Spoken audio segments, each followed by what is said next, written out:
औज़ुबिल्लाहि मिनश्शैतानिर्रजीम बिस्मिल्लाहिर्रहमानिर्रहीम रब्बि इश्रह ली सदरी व यस्सिर ली अमरी वहलुल उक़दतम मिन लिसानी यफ़क़हू क़ौली रब्बि ज़िदनी इल्मा रब्बि ज़िदनी इल्मा रब्बि ज़िदनी इल्मा। शुरू अल्लाह के पाक बाबरकत नाम के साथ जो रहमान और रहीम है। उसी ने हम सबको पैदा किया है और उसी की तरफ हम सबको लौट के जाना है। प्यारी बहनों, जैसा कि आपको पता चल गया कि आज जिस सूरत को हम समझने की कोशिश करेंगे या दर्स कुरान का जो मौजू है वो सूरह हुमाज़ा पे है और सूरह हुमाज़ा को इंशाअल्लाह ताला हम समझने की कोशिश करेंगे। सूरह हुमाज़ा मक्की सूरत है, 1 इसका रुकू है और 9 इसके आयात हैं। हुमाज़ा कहते हैं चुगलखोर को, और यानी एक की बात दूसरे तक पहुंचाकर लड़ाई करवाना, ये चुगलखोर है। तो आज इंशाअल्लाह ताला सूरह हुमाज़ा को या लुमाज़ा को समझेंगे। 1 से ज़्यादा इस सूरत के नाम आए हैं और ये सूरत हम अक्सर नमाज में भी पढ़ते हैं, और बल्कि कुरान पाक की कई ऐसी सूरतें हैं जो हम बार बार दोहराते हैं नमाज में या किसी सूरत में भी। लेकिन क्या बात है कि कुरान की बहुत सी बातें, बहुत सी सूरतें या बहुत सी आयत हमारे सामने पढ़ी तो जा रही होती हैं, लेकिन हमारा मामला वही है कि कुरान हम पढ़ भी रहे होते हैं और सुन भी रहे होते हैं, लेकिन वो हमारे हलक से नीचे नहीं उतरता। मतलब कुरान के पढ़ने या सुनने की जो असल कैफियत होनी चाहिए कि हमारे दिल में कुरान की ये बात उतर जाए, ये हमारी ज़िंदगी में तब्दीली लाए, इस तरह की कैफियत जो है वो हमारी नहीं बनती। या फिर यूँ कहें कि हम अपने अंदर कोई तब्दीली ला ही नहीं पाते। हमारी ज़िंदगी में बाकी सब कुछ हो रहा होता है, हम हज़ार बार कुरान को पढ़ रहे होते हैं, वज़ाइफ पढ़ रहे होते हैं, लेकिन हम एक आयत या एक सूरत पढ़ रहे होते हैं तो इसमें अल्लाह की एक चीज़ के बारे में अगर रद्द किया गया है, उस चीज़ की बुराई बयान की जा रही है। एक साइड पे तो हम ये कर रहे हैं, ये पढ़ रहे हैं, ये सुन रहे हैं, लेकिन जैसे ही उस सूरत या उस आयत को हम सुनकर या पढ़कर फारिग होते हैं तो उस वक्त हम वही काम करना शुरू कर देते हैं जिस चीज़ के बारे में अल्लाह ताला ने फरमाया होता है कि ये गुनाह है या ये बुराई है। तो फिर हम क्या समझे कि मिसाल के तौर पे जैसे हम लें सूरह फातिहा को, जो कि नमाज की हर रकत में पढ़ी जाती है। इसमें हम क्या पढ़ते हैं? इय्याका नअबुदु व इय्याका नस्तईन, कि अल्लाह हम तेरी ही इबादत करते हैं और तुझसे ही मदद मांगते हैं। तो क्या होता है कि हम सूरह फातिहा में ये पढ़ तो रहे ही हैं कि अल्लाह हम तेरी ही इबादत करते हैं और तुझी से ही मदद मांगते हैं, लेकिन क्योंकि मायने मालूम नहीं होते जो भी पढ़ रहे हैं, और जैसे ही ये पढ़ने के बाद फारिग होते हैं तो हम गैर अल्लाह के सामने अपना माथा टेक रहे होते हैं, गैर अल्लाह के सामने हम मदद मांग रहे होते हैं, लोगों से, इंसानों से हम मदद चाह रहे होते हैं। तो ऐसा क्यों होता है? सोचने की बात है हमारे लिए कि एक चीज़ पढ़ तो रहे हैं लेकिन अमल उसके मुखालिफ हो रहा है। तो प्यारी बहनों, ये बहुत ज़रूरी है कि कुरान पाक को ना सिर्फ हम तलावत की हद तक रखें, बल्कि इसको समझने की भी कोशिश करें और इस पर अमल करने की कोशिश करें। यानी इस कुरान को गले से नीचे अपने दिलों तक ले जाएं, ये असल चीज़ है। तो चलें अपनी सूरह हुमाज़ा को समझने की कोशिश करते हैं, और ये बात ज़रूर ज़हन में रखिएगा कि इस सूरत को अल्लाह रब्बुल आलमीन ने 2 ही गुनाह गिनवाए हैं इस सूरत में। यानी ये चीज़ हमारे जहन में होनी चाहिए, लेकिन इन गुनाहों की शिद्दत अल्लाह ताला के नज़दीक जो है वो बहुत ज़्यादा है। मतलब ये कि ये दोनों गुनाह जो इस सूरत में बयान किए गए हैं, दोनों गुनाह अल्लाह के नज़दीक बहुत बड़े गुनाह हैं, लेकिन हम इन गुनाहों को मामूली समझ रहे होते हैं और दिन रात इन गुनाहों को करने में लगे होते हैं। यानी इन गुनाहों की कोई ख़ास अहमियत ही नहीं है हमारी नज़र में कि इन गुनाहों को करने से क्या होगा। तो प्यारी बहनों, हम इन गुनाहों के बारे में पढ़ तो रहे होते हैं लेकिन छोड़ नहीं पाते या छोड़ना नहीं चाहते। तो देखते हैं वो बड़े गुनाह कौन से हैं।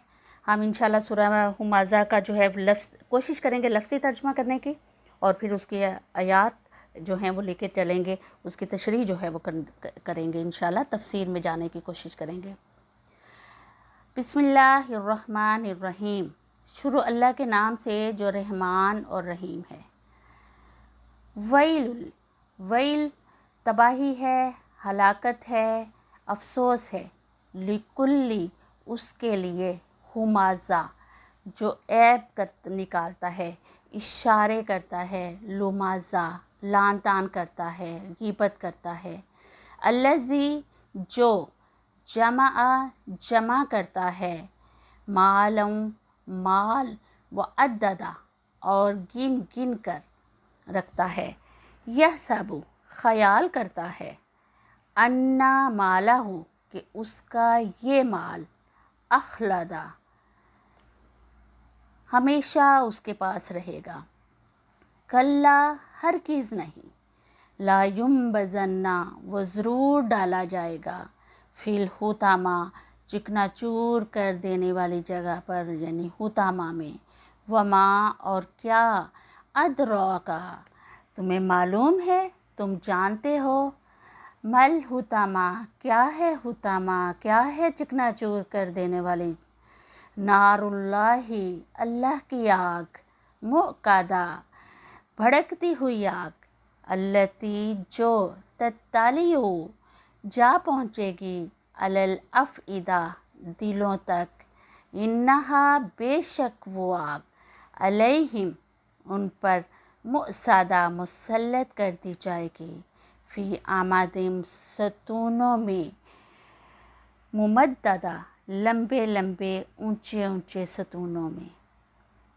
سورہ ہمازہ یہ ہے، یعنی تباہی ہے، کیا کہا جا رہا ہے، ویل لکل ہمازہ لمزہ، تباہی ہے ہر اس شخص کے لیے جو منہ در منہ لوگوں پر لان تان کرتا ہے اور پیٹھ پیچھے برائیاں کرنے کا خوگر ہے، برائیاں یعنی چغلی غیبت جو ہے وہ کرتا ہے۔ یہاں ویل جو ہے وہ جہنم کی ایک گھاٹی کا نام بھی ہے، اور جس کو باقی جہنم کی گھاٹیاں جو ہیں، یعنی جو کہ پناہ مانگتی ہیں اس گھاٹی سے، یہ بھی مطلب ہے اس کا، تو اس کو انشاءاللہ تعالی ہم دیکھیں گے۔ پہلا گناہ یہاں پہ کیا کہا جا رہا ہے، پہلا گناہ کون سا ہے، یعنی چغلی کرنا، غیبت کرنا، لان تان کرنا، عیب نکالنا، برے القاب سے یاد کرنا، پھر ایک دوسرے کی طرف اشارہ کرنا، یہ سب کام ایک ہی لڑی کے ہیں، سب کے سب گناہ آپس میں ایسے جڑے ہوئے ہیں جیسے ایک مالا، کہ کس طریقے سے ایک موتی دوسرے موتی کے ساتھ، مالا کا جو ایک موتی دوسرے موتی کے ساتھ جڑا ہوتا ہے، اگر ان سب گناہوں کو بھی آپس میں جوڑا جائے تو ایک مالا تیار ہوتی ہے، اور یہ سب کے سب کام ایک ہی گناہ کی ذات میں آتے ہیں، یعنی ہمازہ لمازہ۔ دوسرا گناہ کون سا ہے، اس میں بتایا گیا ہے کہ مال کو جمع کرنا اور پھر اس کو گن گن کر رکھنا، نہ اپنے اوپر خرچ کرنا نہ دوسروں کے اوپر خرچ کرنا، یعنی کہا جا رہا ہے کہ جس نے مال جمع کیا اور اس نے گن گن کر رکھا، وہ سمجھتا ہے کہ اس کا مال ہمیشہ اس کے پاس رہے گا، ہرگز نہیں، اللہ تعالیٰ کہہ رہے ہیں ہرگز نہیں، وہ شخص تو چکنا چور کر دینے والی جگہ میں پھینک دیا جائے گا۔ اور پھر کہا جا رہا ہے کہ تم کیا جانو کہ وہ چکنا چور کر دینے والی کون سی جگہ ہے، اللہ کی آگ ہے، خوب بھڑکائی ہوئی آگ جو دلوں تک جا پہنچے گی، اور ان پر ڈھانک کر بند کر دیا گیا ہے اس کو، اس حالت میں وہ اونچے اونچے ستونوں میں گھرے ہوئے ہوں گے۔ یعنی کون سے دو گناہ، ہمازہ لمازہ کرنے والے اور ایک مال جمع کرنے والے، اس کو سنبھال کے رکھنے والے، نہ اپنے اوپر خرچ کرنا نہ دوسروں کے اوپر خرچ کرنا، یہ ہے۔ ویل عربی زبان کا لفظ ہے، اس کے کئی معنی ہیں جو کہ ہم نے دیکھا بھی، کہ تباہی ہے، ہلاکت ہے، بربادی ہے، افسوس ہے، اور ان کے علاوہ ایک معنی اس کا یہ بھی کہا گیا ہے جو بھی ہم نے دیکھا، کہ جہنم کی ایک گھاٹی کا نام ہے، ایک درے کا نام ہے، کہ جہنم کی کئی گھاٹیاں ہیں جو کہ مختلف گناہ کرنے والوں کو مختلف عذابات وہاں پہ دیے جا رہے ہوں گے، تو ویل جو ہے جہنم کا وہ حصہ ہے، وہ گھاٹی ہے، وہ درہ ہے جو کہ بہت سخت آگ والا ہوگا۔ یعنی حدیث میں بھی اس کے تعلق سے نبی پاک صلی اللہ علیہ وآلہ وسلم کی ایک روایت ہے، آپ صلی اللہ علیہ وسلم نے فرمایا کہ ویل جو کہ جہنم کا ایک حصہ ہے اور گھاٹی ہے، उसे जहन्नम की दूसरी आग जो कि वो अल्लाह रब्बुल आलमीन से हर रोज़ दिन में हर रोज़ 80 से ज़ायद मरतबा पनाह मांगती है कि वो आग मेरे करीब ना आए। कौन सी आग? यानी हुतामा, जो कि वेल में जलाई जाएगी, उस घाटी में जलाई जाएगी। कौन पनाह मांगता है इससे? जहन्नम की खुद वेल जो जहन्नम है, खुद उसकी दूसरी आगे जो है उससे उस घाटी की आग से पनाह मांगती हैं, हुतामा से पनाह मांगती हैं। और इसी की दलील एक और हदीस से भी मिलती है कि नबी पाक सल्लल्लाहु अलैहि वसल्लम ने फरमाया, जिसका मफ़हूम कुछ इस तरह से है हदीस का, कि जहन्नम जब दहकने लगती है, याद रखें कि इसे अभी भी दहकाया जा रहा है, तो इसकी एक ख़ास आग का हिस्सा दूसरी आग को खा जाता है। मतलब आग की मुख्तलिफ़ इक़साम है और इसकी तपिश भी मुख्तलिफ़ है, क्योंकि जहन्नम की आग काली है, इसका लेवल इतना हाई है कि वो जलते जलते इस लेवल तक चली जाएगी कि वो ब्लैक कलर की हो जाएगी, काले कलर की हो जाएगी। और फिर इसके अंदर बहुत ज़्यादा धुआं होगा जो कि इंसानों को बहुत तकलीफ़ दे रहा होगा। बहरहाल, तो आप सल्लल्लाहु अलैहि वसल्लम ने फरमाया कि जहन्नम की एक आग दूसरी आग को खा जाएगी, यानी किस वजह से? अपनी तपिश की वजह से। वो जहन्नम ने अल्लाह से पनाह मांगी कि अल्लाह मुझे थोड़ी मोहलत दी जाए, मेरा एक हिस्सा दूसरे हिस्से को खा जाता है। तो अल्लाह ने कहा कि ठीक है, मैं तुझे 2 सांस लेने की मोहलत देता हूँ। तो जहन्नम साल में 2 सांस लेती है ताकि इससे उसको राहत मिल जाए। आप सल्लल्लाहु अलैहि वसल्लम ने फरमाया 2 सांसों की मोहलत दी गई उसको। एक मोहलत ये कि जब वो सांस अंदर लेती है तो दुनिया में सर्दी पड़ती है, और दूसरा जब वो सांस छोड़ती है यानी बाहर निकालती है तो दुनिया में गर्मी की तपिश बढ़ जाती है, यानी पूरी दुनिया का टेम्परेचर जो है रेज़ हो जाता है। तो ये 2 मोहलतें हैं उसके पास। तो अंदाज़ा लगाएं कि जहन्नम आसमान से उधर है, बहुत दूर, वहाँ से अगर सांस छोड़ती है तो यहाँ हमारी दुनिया के टेम्परेचर पर उसका असर पड़ता है। हालांकि दरमियान में बहुत बड़ी एक चीज़ आती है जो खला है। तो वेल यानी हुतामा वो आग है जो कहा गया है कि ये बर्बादी है, हलाकत है। किसके लिए? हुमाज़ा और लुमाज़ा करने वालों के लिए।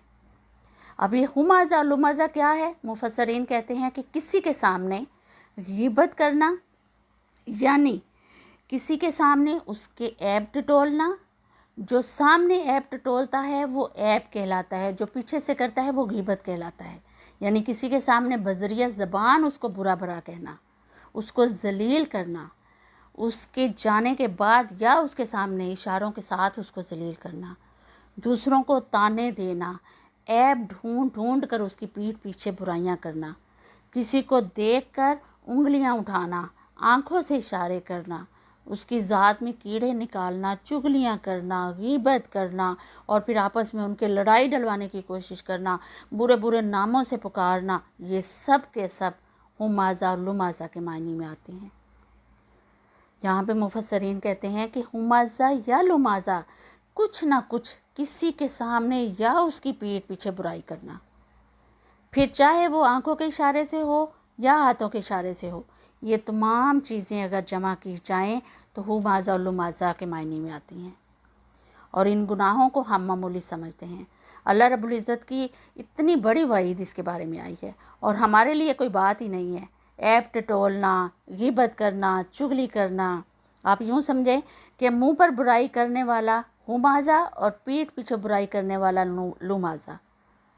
और ग़ीबत को तो अल्लाह ताला ने वैसे ही बहुत बुरा कहा है और इसमें हम बढ़ चढ़ कर हिस्सा ले रहे होते हैं।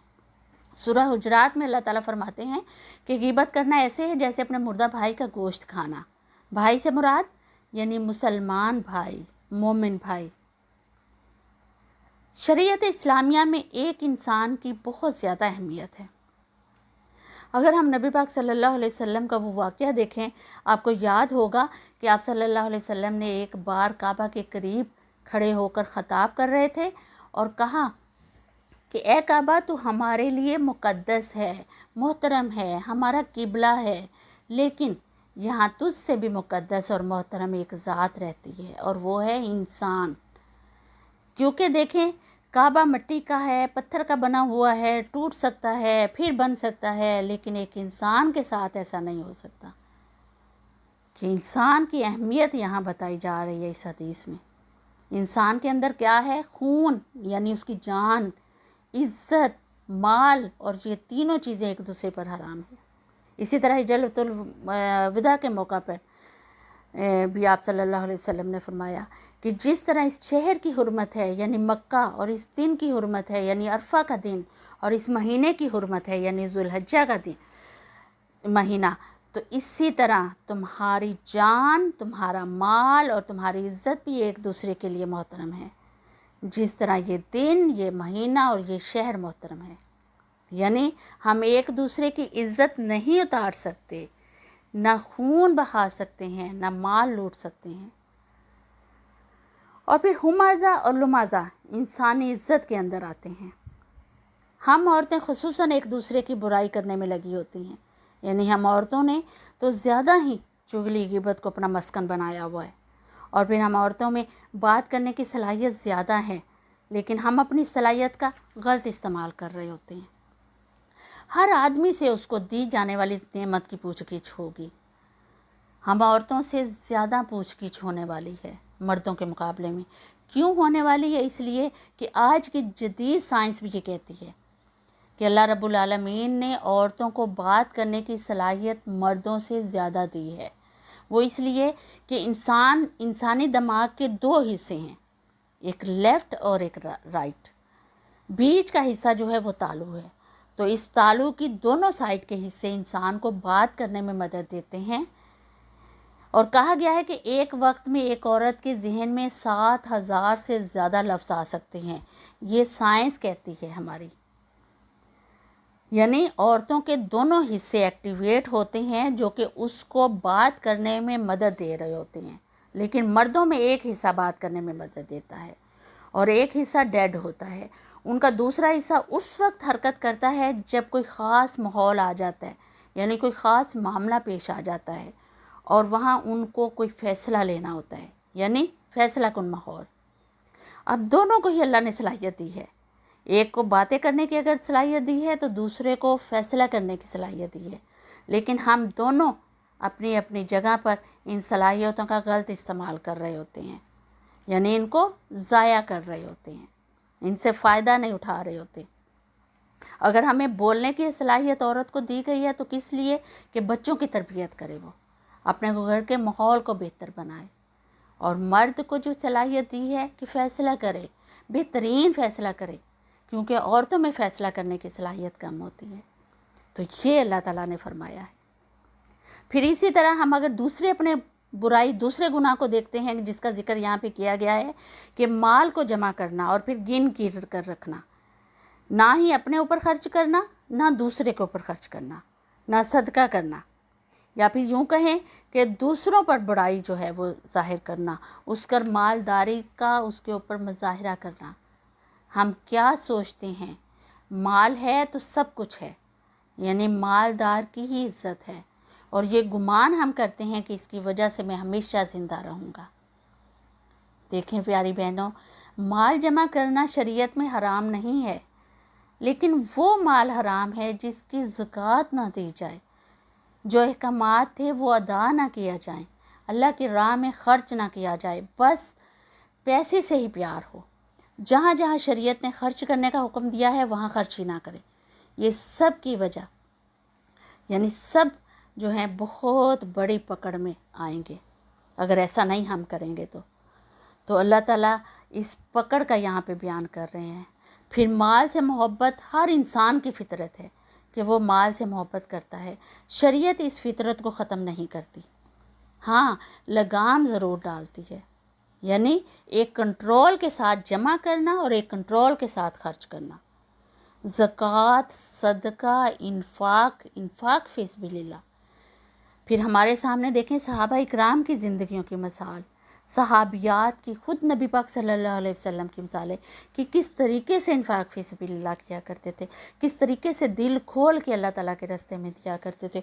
पूरे के पूरे बागात, पूरे का पूरा घर का सामान, पूरे मसा के सब कुछ अल्लाह की राह में देने के लिए तैयार रहते थे। تو یہ ہے انفاق، یہ ہے صدقہ خیرات جو کہ ہم نہیں کرتے۔ شریعت کہتی ہے خرچ کریں، اللہ کی راہ میں خرچ کرو، اور ہم اگر خرچ کر بھی رہے ہوتے ہیں تو کہاں پہ خرچ کر رہے ہوتے ہیں؟ مسجدوں پر، مسجدوں کی مسجدیں بنانے میں لگے ہوئے ہیں، خانقاہیں بنانے میں لگے ہوئے ہیں، مزار بنانے میں لگے ہوئے ہیں، یہاں پہ ہم خرچ کر رہے ہیں اللہ کی راہ میں۔ تو پیاری بہنوں، مسجدیں بنانے سے بہتر ہے لوگوں کی مدد کرنا، اس محتاج کی مدد کرنا، غریبوں کو دیں، مسکینوں کو ڈھونڈیں، مسکینوں کو۔ یاد رکھیں کہ غریب آپ کے پاس آ جائے گا لیکن مسکین کبھی آپ کے پاس نہیں آئے گا۔ ان مسکینوں کو ڈھونڈیں، ان کے پاس جائیں، ان کو دیں جا کے، اور مسکین پھر اگر کوئی رشتہ دار ہو تو اس کو دینے کے اجر کا تو کیا ہی کہنا، کہ اس کا اجر تو اللہ تعالیٰ نے تا حد رکھا ہوا ہے، جس کی کوئی حد ہی نہیں ہے، یہ اللہ تعالیٰ نے کہا ہوا ہے۔ تو کیا سمجھ میں یہاں پہ بات آتی ہے کہ خرچ کریں، دل کھول کر خرچ کریں، اور اپنے ہاتھ سے خرچ کریں، اپنے ہاتھ سے یہ اجر سمیٹ کے جائیں، کیونکہ مرنے کے بعد جو انفاق کیا جائے گا اس کا تو اتنا زیادہ وہ نہیں، اپنے ہاتھ سے دے کے جائیں، دل کھول کے دیں، انفاق کریں، دل کھول کے جو ہے وہ لوگوں کی مدد کریں، یہ ہے انفاق۔ تو اللہ تعالیٰ ہم سب کو انفاق کرنے کی توفیق عطا فرمائے، آمین ثم آمین۔ پھر آگے کہا جا رہا ہے کہ ہرگز نہیں، یہ تو حطامہ میں ڈال دیا جائے گا، اور تم کیا جانو کہ حطامہ کیا ہے؟ یعنی مال جمع کرنے والا اور لان تان کرنے والا، ہمازہ لمازہ کرنے والا، کہا جا رہا ہے کہ یہ تو اس میں ڈال دیا جائے گا، چکنا چور کر دینے والی حطامہ میں ڈال دیا جائے گا، کہ حطامہ دوزخ کا ایک گڑھا ہے جس میں گہرائی بہت زیادہ ہے، اور اگر اس میں کوئی چیز پھینکی جاتی ہے تو وہ چکنا چور ہو جاتی ہے۔ یہ ہے حطامہ، اتنی کھائی ہے، اتنی گہری کھائی ہے وہ۔ تو یہ کہا جا رہا ہے کہ اس حطامہ میں ڈال دیا جائے گا۔ پھر فرمایا جا رہا ہے ہرگز نہیں، یہ تو حطامہ میں ڈال دیا جائے گا، اور تم کیا جانو کہ حطامہ کیا ہے؟ یعنی یہ وہ آگ ہے جو اللہ نے سلگائی ہے، اسپیشل آگ۔ ویسے تو ہر آگ ہی اللہ نے سلگائی ہوئی ہے، لیکن حطامہ اسپیشل آگ، جیسے ہر مسجد اللہ کا گھر ہے، لیکن بیت اللہ خاص اللہ کا گھر، اسپیشل اللہ کا گھر، اور حطامہ بھی اللہ کی خاص سلگائی ہوئی آگ ہے۔ اور اس آگ کی خاص بات کیا ہے کہ یہ دلوں تک چڑھتی جاتی ہے۔ آپ کہیں گے کہ اس کا کیا معنی ہے کہ یہ دلوں تک چڑھتی ہے؟ تو عزیز بہنوں، اس کا مطلب کہ جب دنیا میں دیکھیں آگ لگتی ہے کسی انسان کو، تب بامشکل اس کی سکن جلنے سے پہلے ہی آدمی مر جاتا ہے، یعنی آگ کی وجہ سے مر جاتا ہے۔ لیکن حطامہ وہ آگ ہے کہ وہ انسان کو جلاتی ہوئی جائے گی، اس کی سکن، اس کی ہڈیاں، ایک ایک چیز کو جلاتے جلاتے دل تک جو ہے وہ پہنچ جائے گی، کہ جب تک انسان مر نہیں جائے گا وہ جلاتی ہی رہے گی اس کو مسلسل۔ یہ ہے اس آگ کی خصوصیت، یہ ہوگی اس آگ کی سنگینی اور سختی۔ یہ کن کے لیے ہوگی؟ ہم گناہ گاروں کے لیے، جو ان گناہوں کو ہم معمولی سمجھتے ہیں۔ تو پیاری بہنوں، اب ہمارے کرنے کا کیا کام ہے؟ ہم نے ان برائیوں سے بچنا ہے۔ کیا کرنا ہے؟ بچنا ہے، عہد کرنا ہے اپنے ساتھ، نیکیوں کی طرف رجوع کرنا ہے، آگے بڑھنا ہے، اور ہر اس گناہ کو جو کہ جس کو ہم معمولی سمجھتے ہیں اس کے بچنے کی کوشش کرنی ہے۔ پھر آگے فرمایا جا رہا ہے کہ اس میں بڑے بڑے ستون ہوں گے، یعنی جو گھاٹی ہوگی، جو ویل ہوگی، جو اس میں حطامہ آگ جلائی ہوئی ہوگی، جو اللہ کی اسپیشل آگ جل رہی ہوگی وہاں پہ، تو وہاں پہ کیا ہوگا؟ اللہ فرما رہے ہیں بڑے بڑے ستون ہوں گے وہاں پہ، اور وہ چاروں طرف سے بند ہوگی۔ آمادین کا مطلب ہے، ایک مفسرین ایک معنی اس کا یہ نکالتے ہیں کہ اس میں زنجیریں ہوں گی۔ یعنی آپ جانتے ہیں کہ جب کسی کو آگ لگتی ہے تو آگ لگنے کے بعد وہ سب سے پہلا کام کیا کرتا ہے؟ انسان بھاگتا ہے، سب سے پہلے حرکت دیتا ہے، اپنے ہاتھوں کو حرکت دیتا ہے، زور زور سے ہلاتا ہے، ادھر ادھر بھاگنے کی کوشش کرتا ہے۔ کیوں؟ اس لیے کہ اس طرح کے عمل کرنے سے اس کو راحت ملتی ہے، اس کو سکون مل رہا ہوتا ہے، اس کے جو آگ اس کو جلا رہی ہوتی ہے اس میں ذرا اس کی تپش میں ذرا کمی آ رہی ہوتی ہے، تو اس طرح حرکت دے کر اپنی تکلیف کی شدت کو وہ کم کرتا ہے۔ لیکن حطمہ جو آگ ہے، وہ ویل یعنی اس گھاٹی میں جو جلائی گئی آگ کہ جہاں سے بھاگنے کا کوئی چانس نہیں ہوگا، وہ ستونوں میں وہاں بڑے بڑے ستونوں کے درمیان میں، اور تیسرا یہ کہ ان ستونوں کے ساتھ زنجیریں بندھی ہوئی ہوں گی جو کہ انسان کے پیروں کو جکڑ لیں گی کہ انسان نکل ہی نہیں سکے گا، وہاں سے جا ہی نہیں سکے گا کہیں پہ۔ چھوٹی سی گھاٹی، ایک درہ جسے کہا گیا ہے کہ درہ کسے کہتے ہیں؟ پہاڑوں کے درمیان والی وہ تھوڑی سی جگہ کو گھاٹی درہ بولا جاتا ہے، تو اس کو وہ درہ کہا گیا ہے، وہ حصہ جہنم کا، وہ گھاٹی جہنم کی کہ زنجیروں سے انسان کے پیر بندھے ہوئے ہوں گے اور آگ جلاتے ہوئے جلاتے جلاتے دلوں تک جا پہنچے گی۔ تو یہ سزا کس کے لیے ہے؟ ان گناہوں کی جن کو ہم معمولی سمجھ رہے ہوتے ہیں، جن کو ہم کوئی اہمیت نہیں دے رہے ہوتے اور دن رات ان گناہوں کو کرنے میں لگے ہوئے ہوتے ہیں۔ ایک دوسرے سے بڑھ چڑھ کے ہم سمجھ رہے ہوتے ہیں کہ یہ گناہ، یہ اگر کسی دوسرے بندے کی بات نہیں کریں گے، کسی تیسرے بندے کی بات نہیں کریں گے تو پھر ہم کیا بات کریں؟ یہ سوال ہمارے ذہن میں ہوتا ہے کہ جب ہم کسی سے ملاقات کریں گے تو ظاہر ہے کسی تیسرے چوتھے بندے کی بات تو ہوگی، یا اگر تیسرے چوتھے بندے کی بات نہیں ہوگی تو اسی کے اپنے بارے میں بات ہوگی، تو یہ سب کچھ نہیں کریں گے تو پھر کیا کریں گے؟